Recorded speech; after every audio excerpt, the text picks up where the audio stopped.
Bună seara, dragii mei! Sunt la Tarotella cu o nouă etalare pentru cei cu soare, lună, Venus, ascendent, nodul nord în leu, etalare pentru iunie aproximativ, poate să fie pe iulie, august sau deja să înceapă. Nu uitați că uneori când vorbesc despre voi să vorbesc despre altă persoană.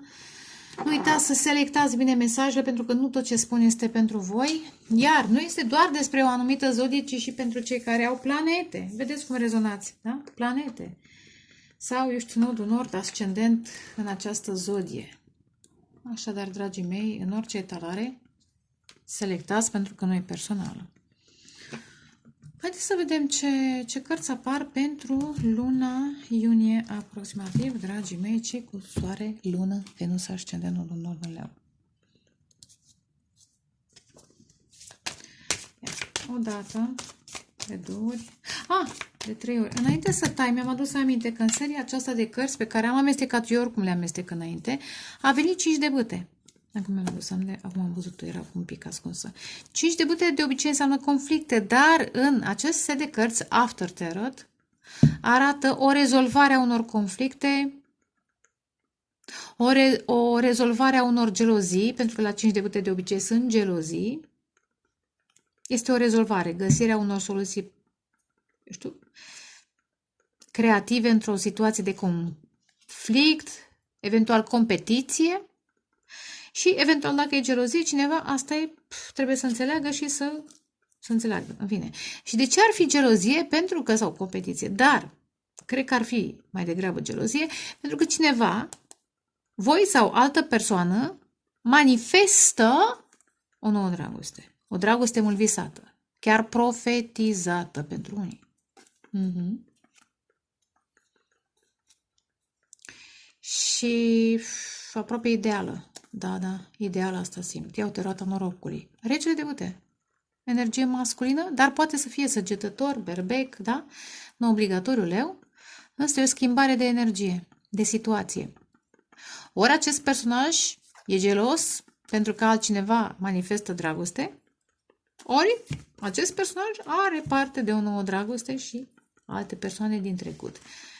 Pentru că apare dragoste pentru unii, dar mai spre viitor.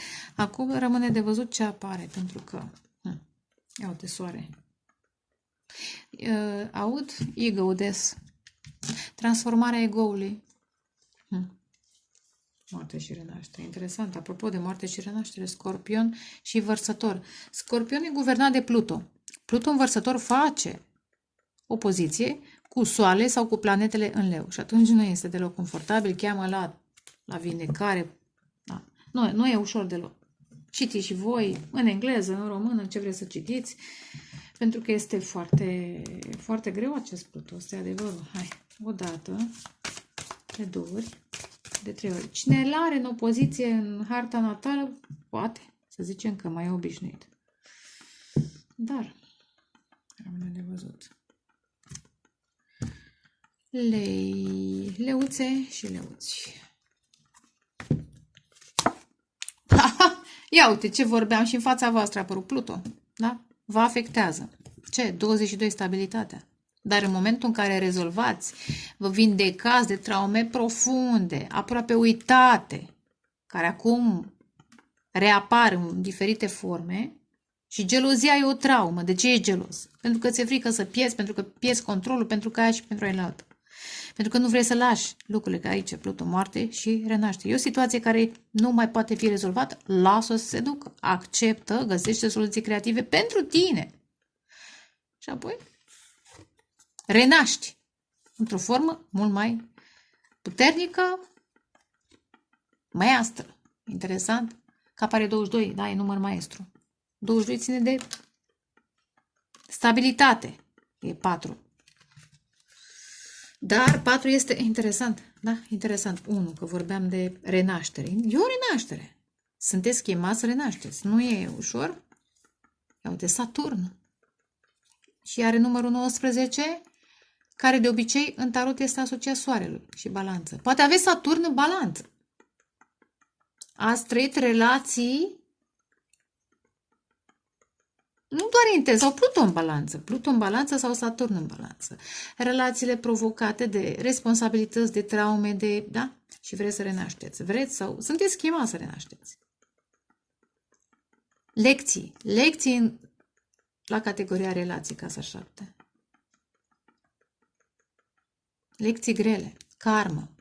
Karmă pe relații. Însă, renașteți. Saturn intră în berbec iar. În opoziție poate cu planete în balanță. Dacă aveți Pluton în balanță în harta natală. Nu e. Probabil că unii aveți. Dacă sunteți în generație cu mine, probabil că unii aveți Pluton în balanță. Dar, hai să vedem. Pluto, transformare.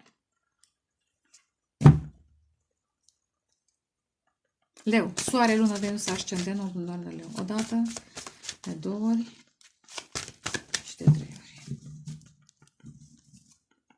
Luna. Magicianul. Și puterea. Și Wow, 4 arcane majore! Are you crazy? Regina de spade. Asul de bâte. Este o nouă, iar, posibil, o nouă poveste de dragoste. O nouă idee. Dacă nu e poveste de dragoste, este o oportunitate, o idee. Da? Vitalitate. Dar acest nou trebuie bine analizat cu Regina de spade. Trebuie bine analizat. Trebuie să vă temperați, să nu abordați acest nou cum probabil ați făcut-o și în alte dăți, în tinerețe sau știu cum, da? Vă dă posibilitatea să vă vindecați, să vă găsiți o altă forță cu care, iar, nu sunteți obișnuiți să manifestați vise pe care nu le credeați posibil de realizat. Păreau vise până mai de ună zi.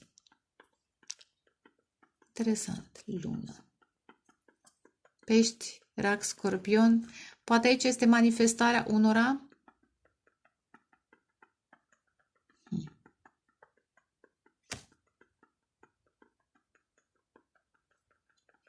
Da.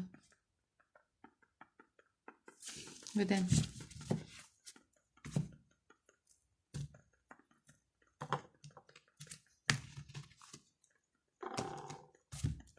Leu, 2 de spade. 10 de spade, băi, ați trecut așa pe lângă. Pe lângă. Asul de cupe. Am zis eu, ați trecut pe lângă. Simt nevoia să zic, mă simt inspirată, mai bine, să zic, la trecut. Și 2 de monede. Acum vă reechilibrați. Începe să vă reechilibrați poate după o boală. Operații, tratamente care v-au pus la pat, v-au forțat să alegeți un stil de viață, poate să, pentru că Leu totuși e o zodie activă, da? Și fiind soarele, consumă și multă energie. Lei consumă multă energie. Da, pentru că se implică.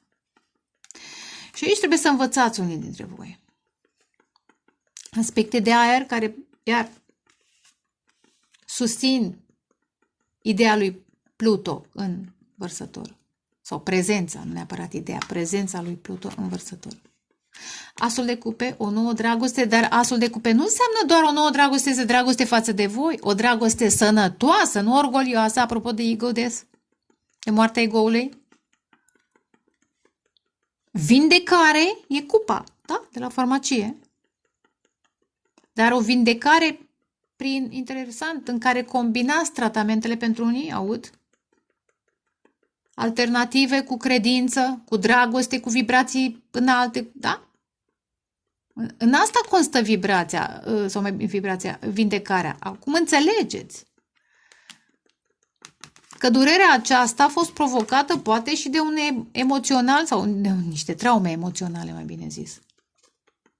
Sau un emoțional toxic. Și atunci ne vindecăm, vă vindecați. 2 de monede ar putea să fie reechilibrarea voastră. Acum vă reechilibrați în această perioadă, asul de cupe și 2 de monede, și financiar și emoțional. După, repet, nu a fost ușor. Pentru că au fost blocaje. Începem cu blocaje. Decizii, alegeri. Ce alegi? Să stai în trecut, în durere, în suferință sau alegi să renaști? Apropo de Pluton, moarte și renaștere.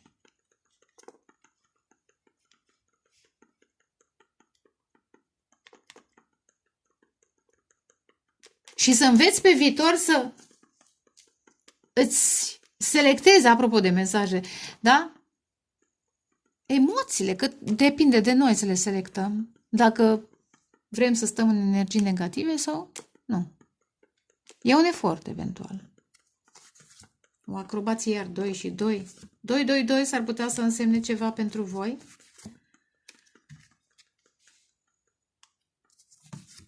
Mai mă uit așa, împăratul și artistul. Frumos. Da, vă reconstruiți sufletul. Vă reconstruiți, bine, mai spre iulie eventual, vă reconstruiți după această, nu știu, decepție. Poate să fie și trădare, dar poate să fie și probleme de sănătate. Schimbare de job, de familie, de aia, de altă, de locație, sunt multe. S-au strâns, e un ciclu care se încheie. Dar aici este. Azi că mergeți 4, împăratul, ia uitați-l. Energie masculină în putere, azi, nu în control, în putere. Și artistul, care are, din câte mi-aduc aminte, 5, 2 și cu 2 de ani, 22 și încă 3. 20 este renașterea din tarot și 3 este împărăteasa. Renaștem creativi, da? Energia masculină își creează energia feminină în el. Energia feminină își creează energia masculină în ea. Aici este stabilitatea, că e 2 și 2, două relații. În interior și în exterior. Acum. Interesant, pentru unii, apropo de creativitate, poate nu mă credeți, te zic să încercați.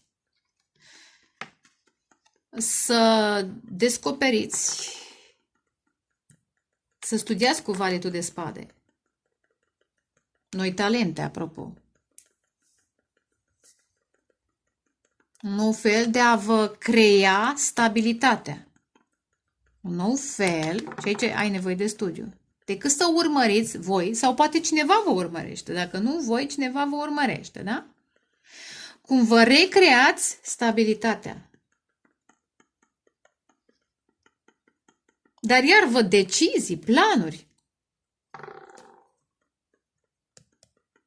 Sunteți aici într-o perioadă de, nu știu ce zicem, musai răscruce, cred că ați trecut.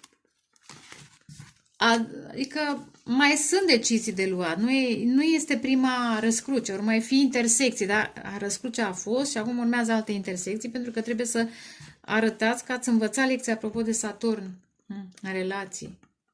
Alegeri, vedeți? Saturn, da, alegeri, că asta înseamnă și balanță. Cum cântărești lucrurile. Ce decizii iei? Rămâi în relațiile acestea toxice sau renaști? Energia feminină, divină. Poate să fie și masculin, dar masculin tot așa, un masculin sănătos, care nu vrea să fie musai în control, ci să fie protector. Al cui? Evident. Energia feminină divină, dar la capătul setului de cărți, 5 de monede, cred că ați avut și o scădere financiară?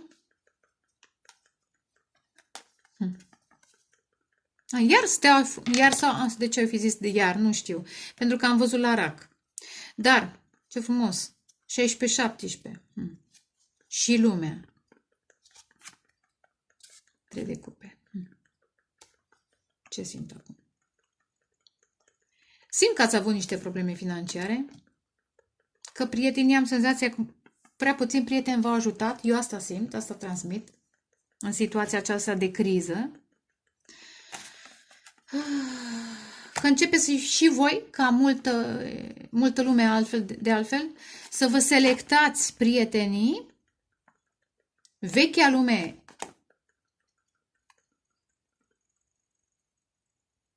se dărâmă, măștile pică și suntem provocați să ne vindecăm. Ne pregătim pentru noua lume. Acum, noua lume înseamnă foarte mult, dar uite, 6, da, să investim în relații, în altfel în relațiile pe care le avem. E o investiție emoțională. Ia uite, cu regina de cupe, 7 de monede, 6 de cupe. Cu steaua și cu lumea, pentru unii posibil,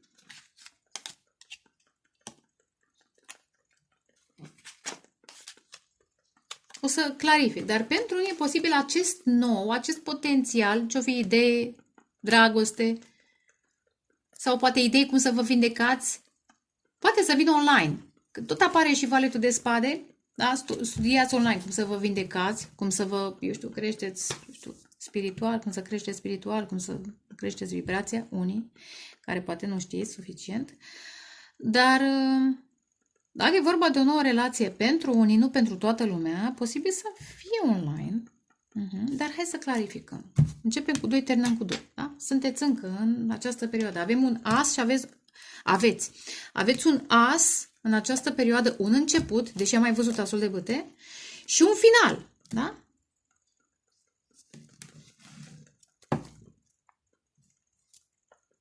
Hai să vedem. 2 de spade. Regina de bâte, voi. Trebuie să vă alegeți pe voi. Nu știu dacă sunteți blocați, poate ați fost blocați, apropo, tocmai ca să vă concentrați pe vindecare.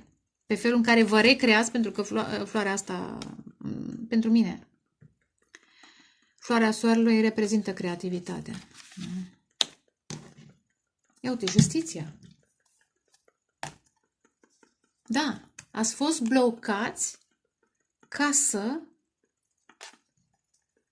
Unii dintre voi trebuie să spun asta, pentru că știu că unii lei muncesc foarte mult. Ca să învățați să vă alegeți responsabilitățile. Pentru alții poate e un divorț. Pentru alții poate este un contract la locul de muncă sau a fost o situație în care v-ați consumat foarte mult.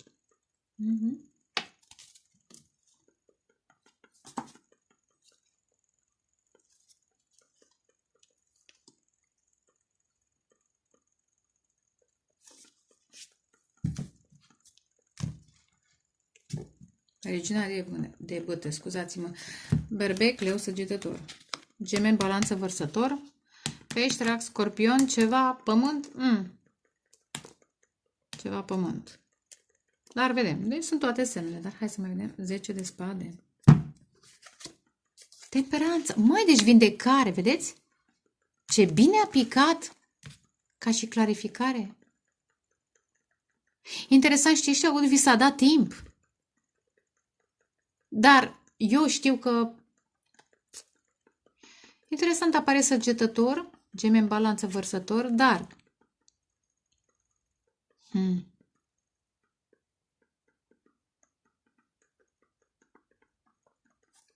chiar dacă vi s-a dat timp să alegeți, cred că încă, știți cum e, ca la fotbal, vi s-a mai prelungit. Ați primit niște prelungiri în sensul acesta. Din ce motive? Variază. Regina de spade. Da. Ca să vă gândiți la acest început, asul de bâte. Cum renașteți?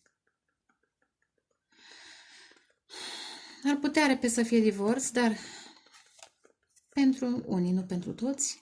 Dar, eu zic, gândiți-vă cum renașteți. Cum vă păstrați sufletul. Iar pentru unii e posibil o poveste de dragoste să vă fie afectat foarte mult. Mai dăm o parte pe aceste două părți. Justiția, interesant. Iar a vrut să apară.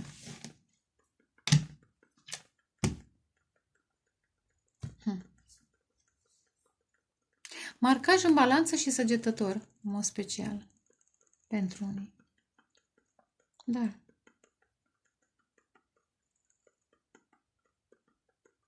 știți ce e? Fiecare își ia plata. Și nu doar voi, toată lumea. Toată lumea își ia plata.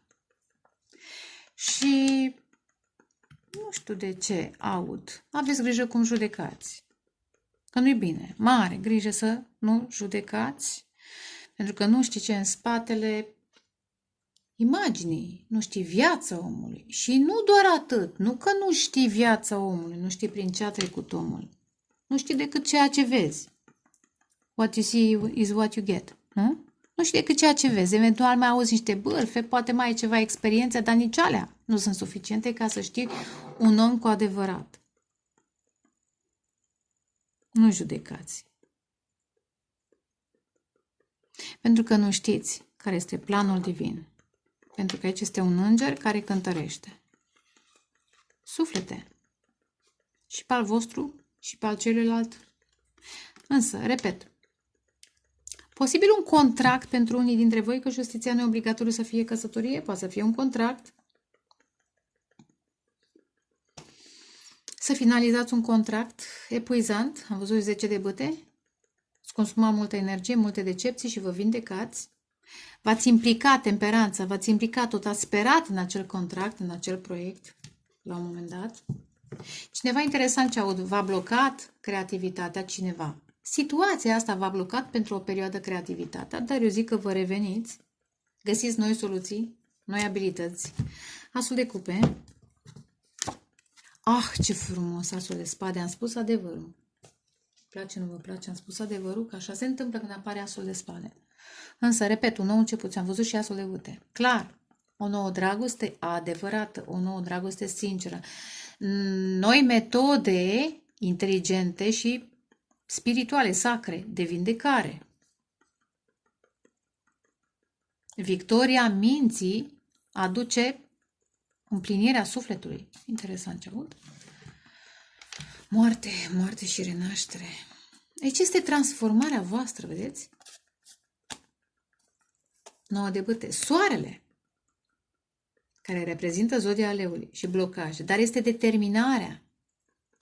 Interesant, de susțin ce am zis, la un moment dat, fără supărare, în orice ar fi, că este loc de muncă, că este relație, că este ceva, o idee, la un moment dat, cei cu marcaj în zodia leului au fost prea încăpățânați, n-au întâmpinat transformarea. Bine, nu e de judecat, iar eu spun, chiar dacă pe unii vă deranjează.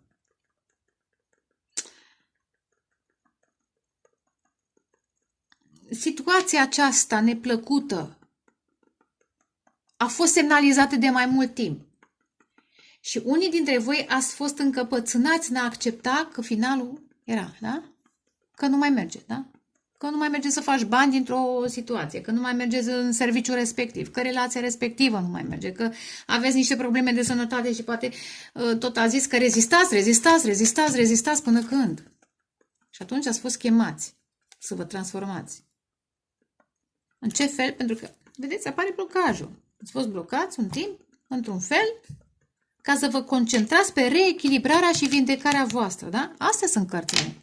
Blocajul, cu acesta am început, temperanță, vindecare, justiție, reechilibrare și 10 de spade încheierea acestui ciclu.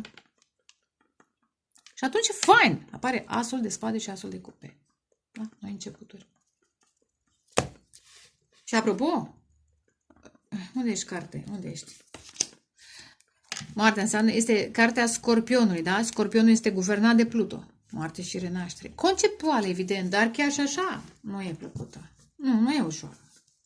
E un proces de niște ani, de zile. Nu-i de ieri, de azi. Te-am început cu 2 și terminam tot cu 2, dar hai să vedem și ați mai continuat un pic cu 2 de bâte. 2 de monede. Judecata. Apropo, nu judecați ca să nu fiți judecați. Dar, dacă sunt probleme legale, încă sunt în discuție cu 2 de monede, pentru că văd un final și niște începuturi. Încă, cu 2 de monede nu cred că verdictul este luna aceasta, dar e posibil pentru unii dintre voi să aveți victorie. Cu 6 de bâte, însă mai încolo. Variază, evident, variază.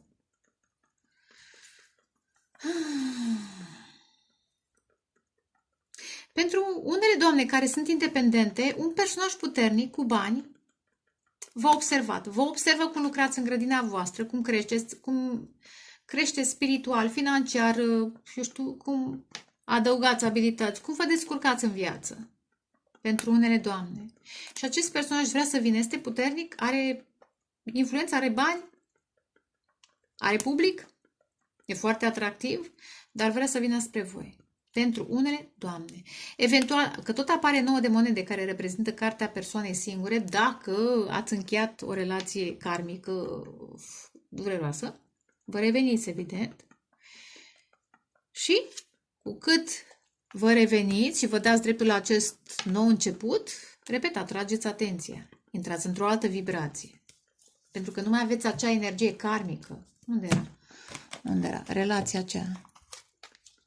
Ia uite. Acum poate să fie și bărbat, nu neapărat femeie, da? Uite. Nu mai sunteți în această relație în care suferă amândoi, dar stau împreună că na. Misery, nu? Misery Loves Company, parcă. Misery Loves Company, da. Ușa asta e. Ia, 2 de monede, dăm și pe 2 de monede, de bâte, pardon. Vă veți face planul, da. Ia simt că cineva vă observă la locul de muncă.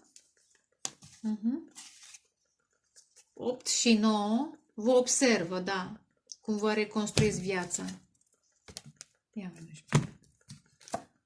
Valetul de spade și la un moment dat va comunica cu voi. Da, comunicare. Vă va oferi posibilitatea cu asul de monede, dar un pic mai încolo. Să creșteți mai repede financiar, eventual să intrați într-un parteneriat cu ei. Asta e bine. Asta este bine. Am făcut așa un pic mai mult cu zodia. Asta pentru că ați avut o scădere financiară. Dacă a fost un triunghi amoros, îmi pare rău pentru voi. Eu zic că vă reveniți. Steaua, în orice variantă ar fi, că sunteți singuri, că vă găsiți o nouă persoană, în orice variantă ar fi, vă este bine și e dreptul fiecăruia să fie bine. Hai să vedem ce ar mai fi. Odată, Leu, Soare, Lună, Venus, Ascendentul, Lună, odată, de 2 ori, de 3 ori. Uite. Da, vedeți? Ați lucrat pentru bani puțini. Ați lucrat mult pentru bani puțini, aud. Eventual șeful sau cine în casă sau la locul de muncă și uitați iar moartea. Interesant că e o bâtă aici. Uita care înseamnă energie, sănătate, vitalitate, da? Dar învățați, repet, învățați în această perioadă și în această lecție, că e Saturn, să nu mai consumați atât pentru lucruri mici. 2 de cupe. Poate sunt prieteni care vă sunt puțini, dar bune, apropo că selectați prietenii. Un suflet pereche. Ia uite. Pentru unii, da. Transformare, interesant. Transformarea asta v-a adus mai aproape de Dumnezeu și asta e bine. Eliberarea de trecut vă duce către victorii, către personajul potrivit. Bărbat, femeie, nu contează ce sunteți. Hai să vedem.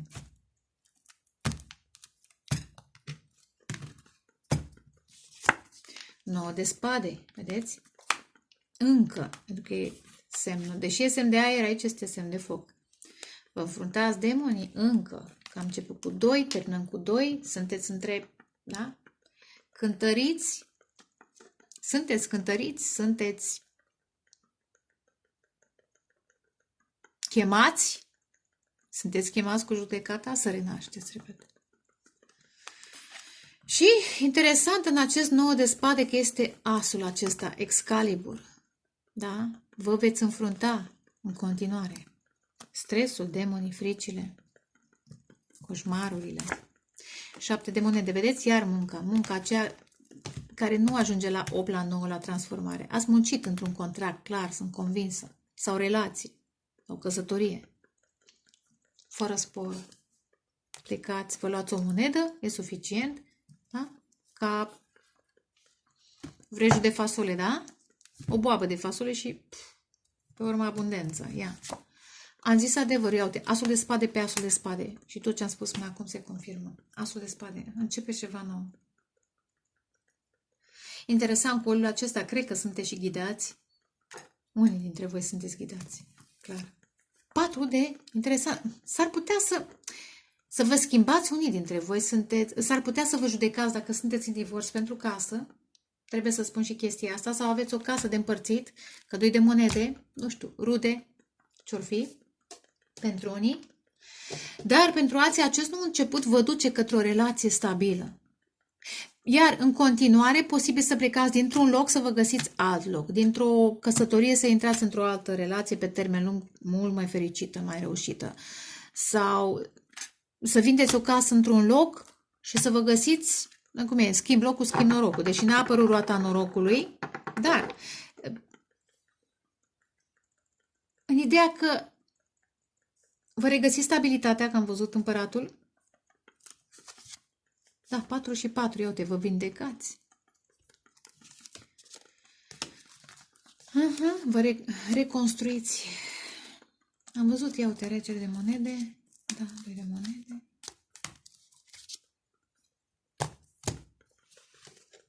Unii dintre voi asta faceți. Ia dă și pe, aici ce era? 4 de spade. Iar vindecare. Aici este cartea temperanței.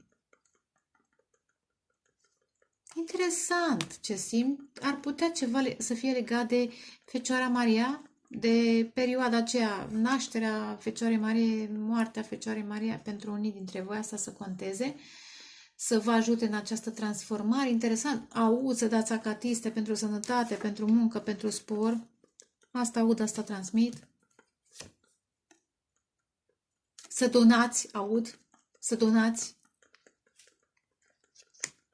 Nu musai să dați la cerșetori, să donați. Poate, la biserici, poate la oameni care n-au. Și să vă atrageți spor, da? Și apoi, altfel de muncă, vedeți? Aici sunt niște boi care trag la joc, aici este un cal față de cel care muncește singur. E o diferență. Descoperiți, iar, un nou fel de a face bani. Că tot e criză, trebuie să învățați un alt. Da. Și în continuare...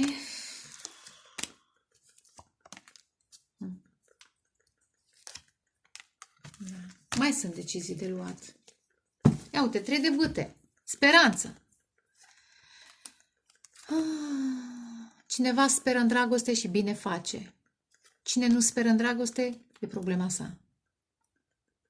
Dar cineva speră în dragoste. Își întoarce privirea către un suflet pereche. Se dezleagă de vechile legături. A vrea să apară împărăteasă. Valetul de monede. Diavolul și împărăteasă.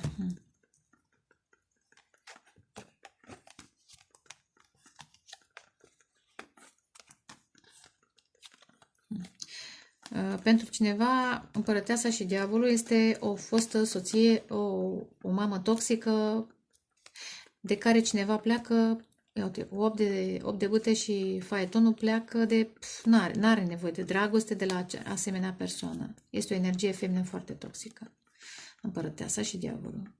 Da, pleacă înspre stea. Chiar dacă e departe, apropo, cineva își găsește vindecarea în primul rând. Și apoi, odată cu vindecarea, vine și revitalizare și... tot aia. Vine și dragoste și spor și ce mai veni. Da, uite, 9 de cupe. 2 de bâte, la distanță. Pentru unii dintre voi e posibil. Cu Pluton vărsător. Să fiți chemați poate peste hotare, cine știe. Unii. Nu toți. Dar văd aici o femeie foarte toxică. Foarte toxică, nene. Jale.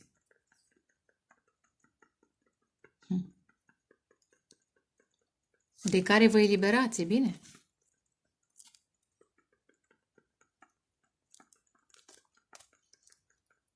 Asta simt, asta transmit. Mai dăm pe 9 de spade. Asul de monede, vedeți? Un nou început, o nouă relație pe termen lung, un nou job, da? 7 și cu 1, da? Ăsta. Momentul în care luați decizia, pardon. Faceți alegerea, luați decizia. Acest as va fi sporit pentru că îl investiți pe un alt teren, în alte condiții, în alte parteneriate. Lumea. Interesant, poate chiar peste hotare pentru unii. Încheiați un capitol și deschideți unul altul. 1 nou. 7 de monede. 9 de monede, vedeți? 7, 8, 9. Da? Cu răbdare. Dar trebuie să lăsați în urmă exact ce am zis. Contractul, căsătoria toxică, nedreptățile, eu știu ce. Dezechilibru, un stil de viață dezechilibrat. Și repet, cu temperanță, iar vi s-au dat semne și ați trecut cu vederea unii dintre voi. Că trebuia de mult încheiată situație. Dar bine, e bine și așa. Pentru unii e pe așa pe ultima, uite, 7 și 8. 7, 8, 9. Ce fain am apărut. Da. Independență. Asul de spade. 9 de bâte. Veți avea cel puțin o persoană care va sta lângă voi. Și la bine și la greu. Și nu vorbesc de căsătorie, este un început, da. Doi oameni trecuți prin multe greutăți, care se apără împreună, se protejează, se susțin. Doi oameni, iau, regina de bâte. Doi oameni foarte puternici. 4 de bâte. 3 de... Vă vindecați de niște situații acasă și, repet, vă veți găsi o nouă casă pentru un, iar de monede, un nou job, o nouă casă. Dăm și pe 4 de spade. Marea Preoteasă. Da? Transformare spirituală pentru unii. Și repet, iar regina de bâte. Transformare spirituală. Acum, alții, veți arăta mai puțin cât munciți și cât vă vindecați. Și e bine așa. Vă veți arăta în public când sunteți într-o etapă mai bună. Și asta e bine. Da, apare și 9 de monede mai spre viitor. Iar învățați să vă ascultați intuiția, să primiți semnele și să le folosiți cum trebuie din timp. Apropo de lecția trecutului, în care ați primit avertizări și tot ați tolerat cu temperanța unii dintre voi. Unii, nu toți. Pentru cine este, este. În principiu, noi începuturi, vindecare, reechilibrare și ce mai era? Renaștere, da. Vă doresc dragoste, pace, creștere spirituală și vă pup. Ceau, ceau!